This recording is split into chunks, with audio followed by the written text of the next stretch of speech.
నమస్తే, నేను మీ స్వామి కంబిశెట్టి. ఈ దినము మనుషులు డబ్బు సంపాదన అనేది కొంతమంది కష్టపడి సంపాదిస్తారు, కొంతమంది ఆనందంగా ఆడుకుంటూ సంపాదిస్తారు. ఈ మాట ఎందుకు చెప్పినానంటే, డబ్బు సంపాదించే ఒక కూలివాడు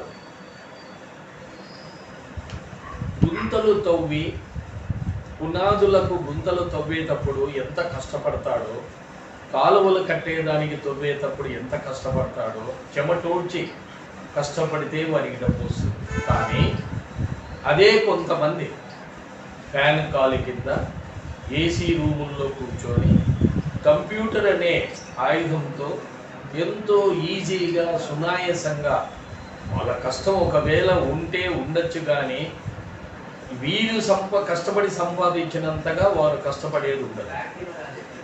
ఇదే కాకుండా ఈ డబ్బు సంపాదన అనేది ప్రతి ఒక్కరూ ఒకే విధంగా సంపాదించారు.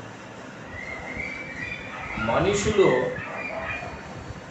ఆడుకుంటూ పాడుకుంటూ సంపాదిస్తారని ఎందుకన్నానంటే, ఉదాహరణకి సినిమాలలో కానీ సీరియల్స్లో కానీ కామెడీ ప్రోగ్రామ్స్ జబర్దస్త్ అటువంటి వాటిల్లో అక్కడ ఉన్న యాక్టర్స్ ఆడుతూ పాడుతూ సంతోషాన్ని అనుభవిస్తూ వాళ్ళు చేసిన దానికి ప్రతిఫలము ఎక్కువగానే వస్తుంది.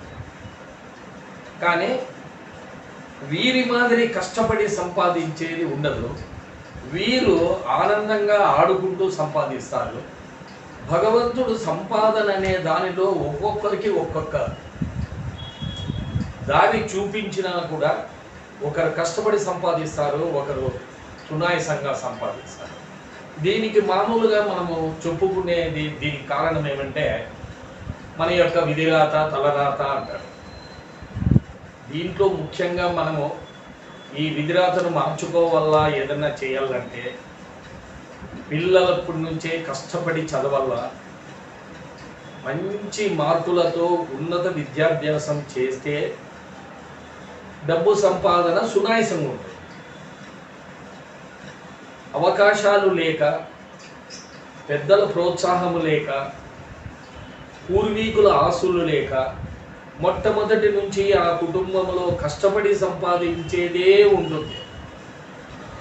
అటువంటి వారి తలరాతను మార్చాలా అంటే అది చాలా కష్టం. కాబట్టి ఆ పెద్దలు అంటే ఆ తల్లిదండ్రులు కష్టపడి సంపాదించే వాళ్ళు వాళ్ళ పిల్లలని బాగా చదివించండి, గొప్ప వాళ్ళని చేయండి.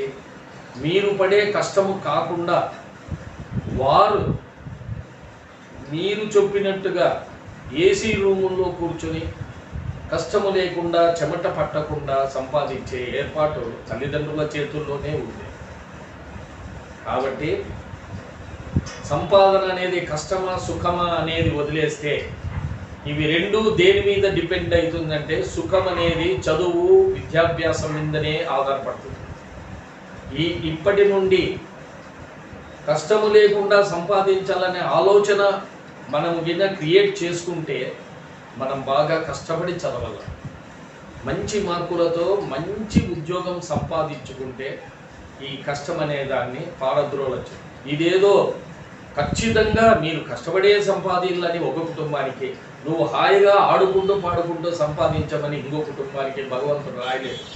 అది కేవలం మనము తయారు చేసుకున్న విధానంలో ఉంది. కాబట్టి ప్రతి ఒక్కరూ బాగా పిల్లల్ని చదివించండి, గొప్ప వాళ్ళని చేయండి. మీ మాదిరి కష్టపడకుండా సంపాదించేదానికి వారికి అవకాశం ఇవ్వండి. కాబట్టి అన్నిటికన్నా ముఖ్యము చదువు.